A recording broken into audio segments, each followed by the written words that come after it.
కంచిపట్టు చీరల సామ్రాజ్యం వారాహి సిల్క్స్ 4వ స్టోర్ ఇప్పుడు మన పాట్నీ సెంటర్లో సెప్టెంబర్ 27 గొప్ప ప్రారంభం. నమస్తే, నేను Keshav. Welcome to Suman TV. వెండి ధరలు మండిపోతున్నాయి. ఎవరు ఊహించిన విధంగా గత వారం రోజులుగా గోల్డ్, సిల్వర్కి సంబంధించినటువంటి ధరల సూచి పైకే పోతుంది. మరీ ముఖ్యంగా వెండి 1,50,000 రూపాయలకు కిలో వెండి రీచ్ అవడం అనేది ఇప్పుడు ఆసక్తికరంగా మారింది. ధనత్రయోదశి ముందర జరుగుతున్నటువంటి ఈ పరిణామాలు వెండి ఆభరణాలు, వెండి వస్తువులపైన ఎలాంటి ప్రభావం చూపించే అవకాశం ఉంది. దీన్ని విశ్లేషించే ప్రయత్నం చేద్దాం. మనతో పాటు దుబ్బాక కిషన్ రావు గారు, Telangana gold Smith association senior member ఉన్నారు. నమస్తే సార్. సార్, వెండి ధరలు 1,50,000కి రీచ్ అవుతాం అనేది కొద్దిగా, అంటే గోల్డ్ కొంచెం పెరగడము ఇది కామన్, బట్ ఈ మధ్య ఈ లాస్ట్ 1 వీక్లో వెండి కూడా చాలా పైకి వెళ్తుంది. పైగా దక్షిణాది నగరాల్లో మరీ ఎక్కువ ఉంది రేట్ అని చెప్పి అంటున్నారు. ఏం సార్ రీజన్? ఇప్పుడు ఫ్యూచర్లో గోల్డ్ ఈ రేట్లో కొనలేవు కాబట్టి అట్లీస్ట్ సిల్వర్ వస్తువులు కొందాం, సిల్వర్ ఆర్నమెంట్ చేయించుకుందామని ఒక అటెంప్ట్. మళ్ళీ దానికి గోల్డ్ కోటింగ్ వేసుకోవచ్చు. ఇదొక ఫ్యూచర్లో ట్రెండ్. గవర్నమెంట్ ఆఫ్ ఇండియా కూడా 9 క్యారెట్ గోల్డ్ ఇస్తామని అంటున్నారు. 14 క్యారెట్ అన్నారు, 9 క్యారెట్, 14 నుంచి 9 వరకు. ఇప్పుడు 14 క్యారెట్ అంటేనే నీకు 40% గోల్డ్ ఉంటుంది, మిగతాదంతా సిల్వర్, కాపర్ ఉంటుంది. ఓకే. ఇప్పుడు 9 అంటే ఇంకా తగ్గిపోతుంది. 25% గోల్డ్, 75% అదర్ మెటల్స్. అదర్స్ అంటే ఏంటి? సిల్వర్, కాపర్ వాడతాం మనం. Okay okay. నార్త్ ఇండియా వాళ్ళు సిల్వర్ వాడతారు, సౌత్ ఇండియా వాళ్ళు కాపర్ వాడతారు. ఓకే, అంతే డిఫరెన్స్. కాపర్ వాడితే రెడ్డిష్గా వస్తుంది, సిల్వర్ వాడితే వైటిష్గా ఉంటుంది. Okay okay. సో ఇప్పుడు ఏంటి సార్ రేట్లు? మనకు ఒక చార్ట్ వచ్చింది. ఇవాళ రేట్ చూస్తే ఢిల్లీలో 1,39,000 ఉంది, ముంబైలో 1,39,000 ఉంది, కోల్కతాలో కూడా అంతే ఉంది, బెంగళూరులో కూడా అంతే ఉంది, పూణేలో అంతే ఉంది, వడోదరాలో కూడా అంతే ఉంది. కానీ అంటే బెంగళూరు, పూణే, వడోదరాలో ఇంకొక 1,000 రూపాయలు, 900 ఎక్కువ ఉంది, అంతే తేడా. చెన్నైలో 1,49,900 ఉంది, విజయవాడ, హైదరాబాద్లో కూడా 1,49,900 ఉంది. అంటే ఆల్మోస్ట్ 1,50,000. మన మార్కెట్కి ఒకే దేశం కదా, జిఎస్టీ అంతా కూడా ఒకటే అంటున్నారు కదా, ఇక్కడ మాత్రం వేరియేషన్ ఎందుకు వచ్చింది? దక్షిణాది నగరాల్లో దాదాపు ఒక 10,000 ఎక్కువ ఉండే పరిస్థితి సిల్వర్కి ఎందుకు వచ్చింది? ఏం లేదు, అక్కడ కొన్ని ఇండస్ట్రీస్ ఉన్నాయి, ప్యూరిఫికేషన్ ఇండస్ట్రీస్. సిల్వర్ యూటెన్సిల్స్ను తీసి ప్యూరిఫై చేసి బిస్కెట్స్ లాగా, బార్స్ లాగా పోసి అమ్ముతుంటారు. ఓకే. ఆ ప్రాసెస్ ఎక్కువ నార్త్ ఇండియాలో ఎక్కువ ఉన్నాయి, ఇంక్లూడింగ్ బాంబే, షోలాపూర్. ఇవన్నీ కూడా షోలాపూర్ ఎక్కువ మేజర్ కేంద్రం అనమాట. ఓకే. అక్కడి నుంచి అంతా సప్లైస్ అవుతుంటాయి. ఇక్కడ ఈ చిప్స్లలో, ఎలక్ట్రానిక్ కంప్యూటర్ చిప్స్లలో దాంట్లో కూడా సిల్వర్ ఉంటుంది. ఇది ప్రాసెస్లో తీసేసి కూడా అవన్నీ వాళ్ళు తీసుకొచ్చి అమ్ముతుంటారు. ఓకే.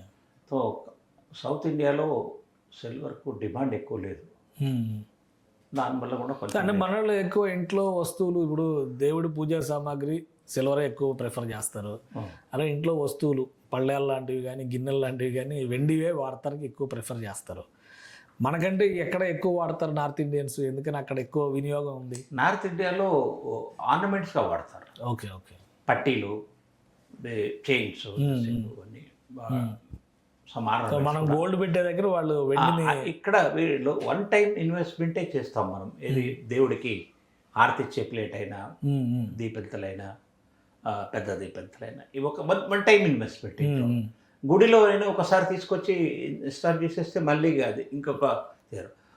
ఒకవేళ మనకు ఇది పాతగా అయింది అని అంటే కూడా అది ఇస్తాం, కొత్తది తీసుకుంటాం. అంటే there is very little difference. Only ఒక 10%, 15% ఆర్ 20%లో ఇంకో వస్తువు తెచ్చుకుంటున్నాం. వేరేజ్ నార్త్ ఇండియాలో చాలా కార్యక్రమాలకు వాళ్ళు సిల్వర్ వాడుతున్నారు. Okay okay. సో ఇప్పుడు ఈ రేట్ విషయంలో ఏమన్నా కరెక్షన్ జరిగే అవకాశం ఉందా? ఇదే ట్రెండ్ కొనసాగుతుందా? సిల్వర్ కొంచెం చాలాసార్లు మోసం చేసింది. ఒకసారి 16,000 నుంచి 95,000 వరకు వెళ్ళింది. వెళ్ళి మళ్ళీ 37,000కి వచ్చింది. మెల్లమెల్లగా 40, 45, 50 ఇట్లా మెల్లమెల్ల ఇప్పుడు మళ్ళీ ఈ 2-3 monthsలో 1.5కి వచ్చింది. ఇది కొంచెం నమ్మలేని మార్కెట్, అన్ప్రెడిక్టబుల్ అంటే మళ్ళీ తగ్గేటువంటి ఛాన్సెస్ కూడా ఉంటాయి. అంటే బంగారం, మీరే అన్నారు ఇందాక, బంగారం ధరలు చూస్తే ఒక 6 నెలల్లో 1,50,000 రీచ్ అయిపోద్ది 10 గ్రాముల బంగారం అన్నారు. సో సిల్వర్ విషయంలో అలాగా ఒక కన్సిస్టెన్సీ అనేది ఉండదు ఉండదు. సడన్గా డౌన్ కూడా అవుతుంది. ఎందుకంటే ఎవరి దగ్గరైనా ఒక 10 టన్నుల సిల్వర్ ఉందంటే రిలీజ్ చేసేటంటే డౌన్ అయిపోతుంది ఓకే ఓకే మార్కెట్లోకి. సో అసలు ఈ మార్కెట్ కరెక్షన్స్ ఎలా జరుగుతాయి సార్? గవర్నమెంట్స్ ఇన్వాల్వ్మెంట్ ఉంటుందా లేదా ప్రైవేట్ ప్లేయర్స్తోనే సిల్వర్కి సంబంధించి ఇప్పుడు ఒక సిల్వర్ ట్రేడింగ్ వాడు బిజినెస్లో ఉన్నవాడు ఆల్రెడీ వాడి దగ్గర 5 టన్స్ ఉందనుకోండి, వాడికి డబ్బులు అవసరం ఉందని, లేకపోతే ఈ రేట్ బాగుంది అమ్మేస్తాను అనుకున్నాడు అనుకో, డౌన్ అయిపోతుంది. Okay okay. సో మార్కెట్లో జరిగే పరిణామాలే దీన్ని ఇన్ఫ్లుయెన్స్ చేస్తాయి. సో ఈ టెంపో ఎంతకాలం కంటిన్యూ అవ్వచ్చు? ఈ 1,50,000 దగ్గర ఉన్నటువంటి టెంపో అది కూడా మనం ఊహించగలమా ఎంతకాలం ఉంటుంది అనేది? దీపావళి వరకు మాత్రం ఇలాగే ఉంటుంది.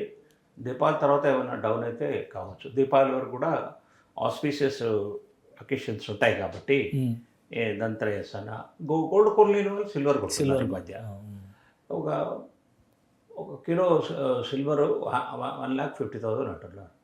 మనం 10 తులాలు కొంటే కూడా 15,000 అట్లా, అంతే కదా యాక్చువల్లో. సో సిల్వర్కి అంతవరకు మాత్రమే సెక్యూరిటీ షూరిటీ ఉంటుందని చెప్పాను. కానీ మీకు దానికి కూడా వాల్యూ 95% వాల్యూ వస్తుంది. Right right. Thank you sir విశ్లేషణ అందించినందుకు. ఇది వెండి ధరలకి సంబంధించి కన్సిస్టెన్సీ ఉంటుందని చెప్పలేమంటున్నారు, కానీ దీపావళి వరకు మాత్రం ఇదే ధరలు కొనసాగేటువంటి అవకాశం ఉంది. ప్రస్తుతం 1,50,000 దగ్గర కిలో వెండి ట్రేడ్ అవుతుంది. ఈ ట్రెండ్ దాదాపుగా ఇంకొక 10 రోజుల పాటు కంటిన్యూ అయ్యేటువంటి ఛాన్సెస్ ఉన్నాయి. ఆ తర్వాత మార్కెట్లో జరిగేటువంటి పరిణామాల ఆధారంగా రేట్లు తగ్గేటువంటి అవకాశం కూడా ఉంది. అయితే అది కూడా గ్యారంటీగా చెప్పలేమని చెప్పని కిషన్ రావు గారు విశ్లేషిస్తున్నారు. ఇది స్పెషల్ డిస్కషన్. Keep watching.